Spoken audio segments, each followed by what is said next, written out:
Hey guys, welcome to the shop. So today I wanted to look at really the most popular calibers I do in my shop for rebarreling, and I grabbed the five I use the most, or at least the five I think I use the most. Now, obviously, the most well-loved reamer in all of these guys is my 30-06 reamer, which I did not clean very well before putting away last time. This is the most this is just the reamer I use the most. Probably 2 to 1 everything else.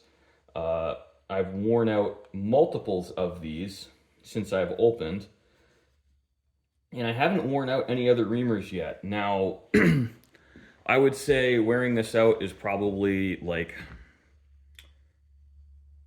10 barrels. I think this is my second or third, so we'll look, say, conservatively about 25 barrels over the course of just under 3 years. That's a lot for one reamer or one caliber. When we look at rifle calibers, people pick a million different things. Um, I don't actually, so 308 Winchester is probably my fifth most used. Really, what's popular in my shop are the Mauser cartridges. What still surprises me is 8x57 is very popular. 6.5 by 55 is what I push the most. That's probably my second most done caliber. And a lot of that is because if you are a reloader with the popularity of 6.5 Creedmoor, 6.5 by 55 is a great choice because now 6.5 millimeter bullets are less expensive than 7 millimeter bullets and they're more available. What you'll also notice here is I almost exclusively use solid pilot reamers. Now, the interchangeable pilot reamers do have advantages. I'm not going to say that these are better or worse. The thing is, with the solid pilot reamers, I tend to almost exclusively use Douglas barrels. I do use some Shineland, and I use some of the other barrels in that kind of like $200 to $500 price range, but they're all very close to size. Now, on cheaper barrels, like say Green Mountain, you'll notice a tremendous taper end to end, and with those, you may need a larger pilot than you would on a more on-size barrel with less taper. So interchangeable pilots being able to go a tenth or two over or a tenth or two under in some cases is advantageous. But because of the barrels I use, that isn't really necessary for what I've been doing, and I've been getting very good results. I think I have a .7 MOA 9-shot group. I've got a drawer full of targets. I try to save them if customers give them to me. I've got a .7 MOA 9-shot group out of a number 3 Contour Shineland 30-06 I did for a customer. I've got a couple of half MOA groups from a 7x57 I did for a buddy. That's with a number 2 Contour Douglas. And these groups don't sound that impressive, I think, to people coming from the PRS or target world.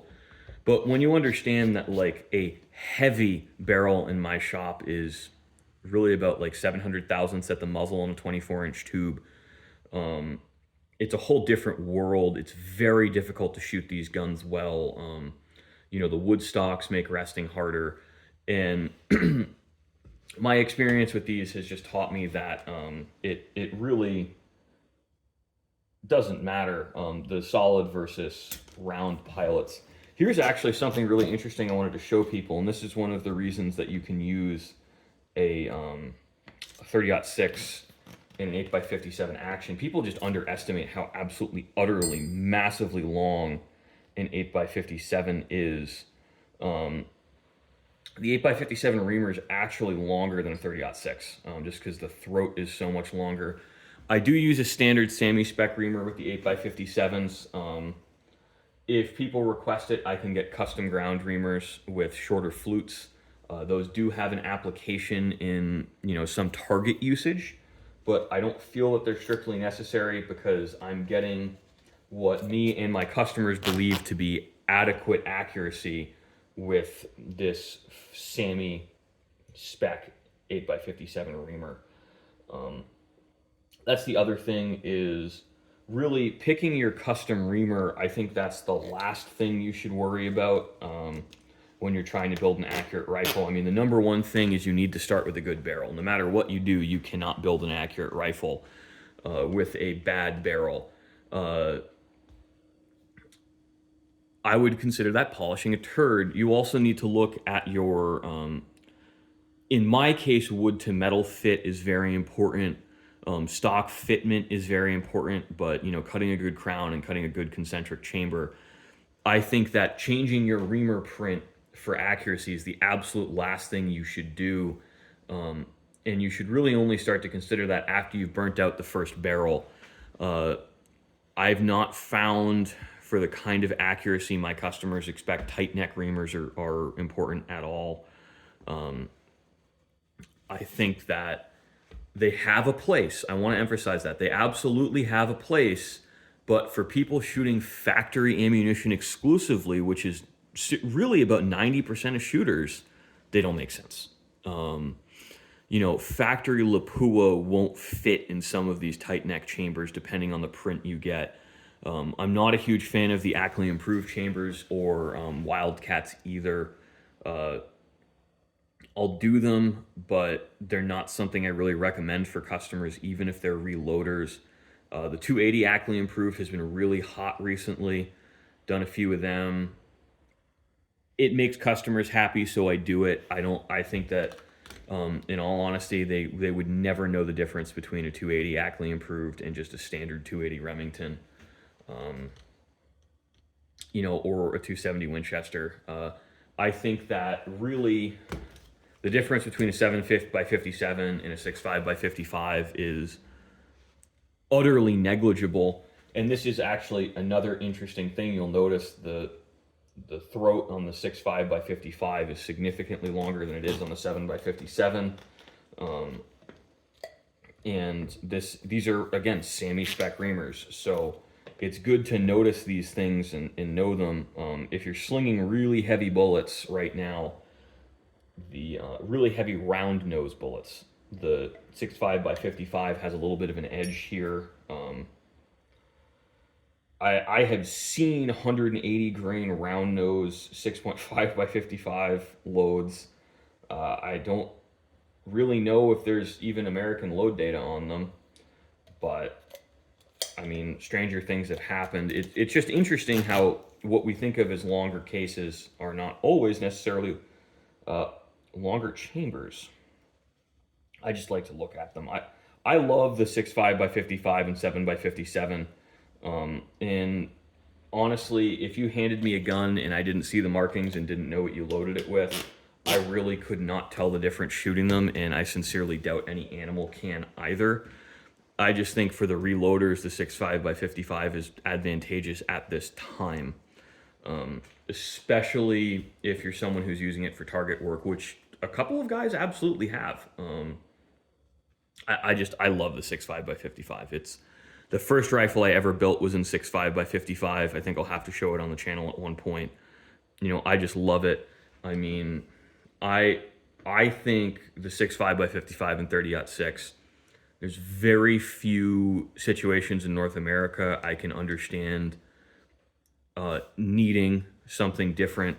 I've had a couple customers who hunt out west try and tell me the 6.5 Creedmoor is not adequate for elk, and a couple breaths later tell me they hunt with a 7x57.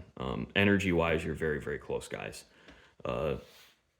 One of the reasons I think the 6.5 Creedmoor has a reputation for not killing animals is just because so many inexperienced shooters buy it and they use relatively inexpensive ammunition that doesn't have the structure for the animal they're hunting, and they don't get good hits on them.